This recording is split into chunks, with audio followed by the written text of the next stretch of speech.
And welcome to Talking Music. We have with us at the end of this August bank holiday weekend, we have Paul English to discuss the now Yearbook Extra Plus 1980. Hi, Paul. You all right?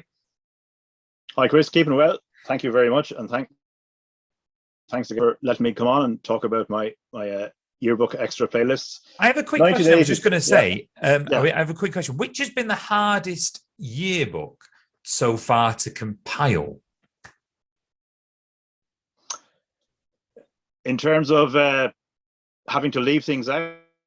Yeah, I'd say in terms of leaving things out, or I think that's, yeah.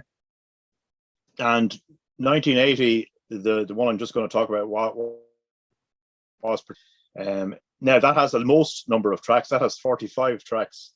The second disc has 24. A lot of short songs or hangs from punk, ska, reggae. So 1980 was the year that I first became aware of music, and this Star Tracks, the compilation that came out in April of 1980. Now, I didn't get the vinyl at the time. I got a taped copy in school. I think it was the fourth, as in somebody had copied it and copied it again and again. But that has Peter Gabriel's Games Without Frontiers, and which I've included here. First bit of music I had in my collection. Now, the first thing I bought wasn't until 1981. It was the Human League's The Sound of the Crowd. But yeah, 1980, very diverse. The Now team had nothing from Xanadu, so I had to start with ELOs all over, so included Olivia Newton-John, Xanadu further on. Just a real scene setter, the ELO track. The sound of it ties in well with Pete Townshend's "Let My Love Open the Door." Not a top 40 hit, but I think it much more success. And then you have Macca's "Temporary Secretary." McCartney 2 is one of my favorite albums of the decade. It's really good. Temporary Secretary released on 12-inch, because the B-side was 10 minutes long and didn't chart because there was no 7-inch to sell. So right, that's why it Coming Up and Waterfalls are the big hits from that album. David Bowie's "Fashion" is such a fantastic tune. And then we move into Queen's "Play the Game," the aforementioned Peter Gabriel. Then it's only fair to have Genesis after Peter Gabriel. Turn It On Again. It's a little bit of rock after that. Killer on the Loose, running into Iron Maiden's "Running Free." AC/DC with "You Shook Me All Night Long." Then it's into kind of a Michael Jackson, kind of a soul feel with Michael Jackson, Stevie Wonder. They could go there, and a little bit of disco with Chic and Ottawa, and a few ladies all in a row. Olivia, Fern Kinney, "Together We Are Beautiful," and "Fantastic Woman in Love." I presume the Now team couldn't get that on a licensing issue. And Fleetwood Mac's "Sarah" from Tusk, which is my favorite album. I love that album. Fleetwood Mac's. Love that album. Fantastic. Yeah. Never seen a double album like it. 20 songs. Everyone is different. All no.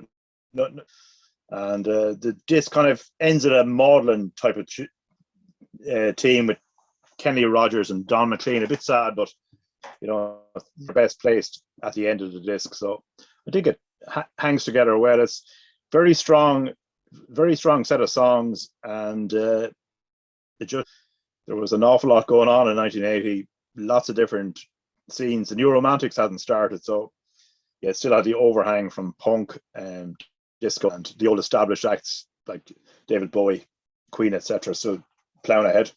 It's a really good, solid first disc, though, and obviously, I'd pick up. I've not listened to McCartney 2 yet. I've been working through his archive collection. I've never listened to it. I've been listening to McCartney 1 this morning, but I've never listened to it. I'll have to report back to you. Yeah. But "Woman in Love" and "Sarah," great songs. Talk us through disc 2.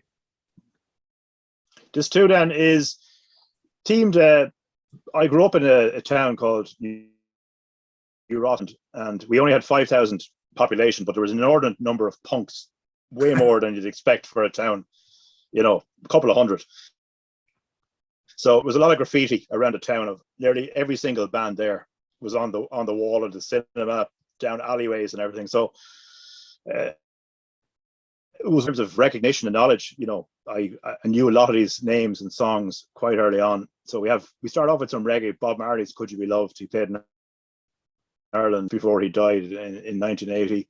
UB40. Then we have Dream a Lie, a great track, and we have 3 from the two-tone label, the Specials, the Body Snatchers. Moving on to the Sex Pistols with "I'm Not Your Stepping Stone" from the great Rock and Roll Swindle, which is my first introduction to the band. A couple of Oi tracks, Cockney Rejects, Nessa Bounds with the hilarious 2 pints of lager and a packet of crisps. Staying on the punks, we have the Skids, Stuart Adamson, the Ramones. Do you remember? And we have Billy Idol's fronted Generation X with "Dancing with Myself," and kind of sets into a bit of a new wave scene with XTC with "Fantastic," Another Nail in My Heart. Little bit of mod revival with "Secret Affair," "My World." That was my first badge, "Secret Affair" ground outside my school in February 1980. The Lambrettas, "Poison Ivy," and then a bit of humour with B.A. Robertson's "Cool in the Cat 4."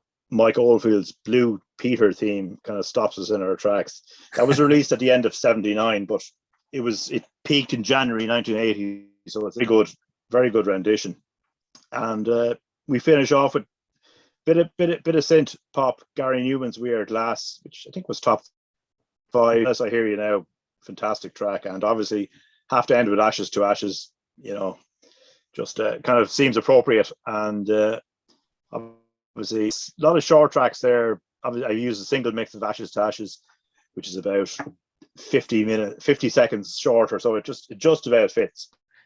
Good that you mentioned strong disc, and there was a Oh, sorry. Good that you mentioned B.A. Robertson. I love his song from '81 with Maggie Bell. I think it's called "Hold Me." That's a great song.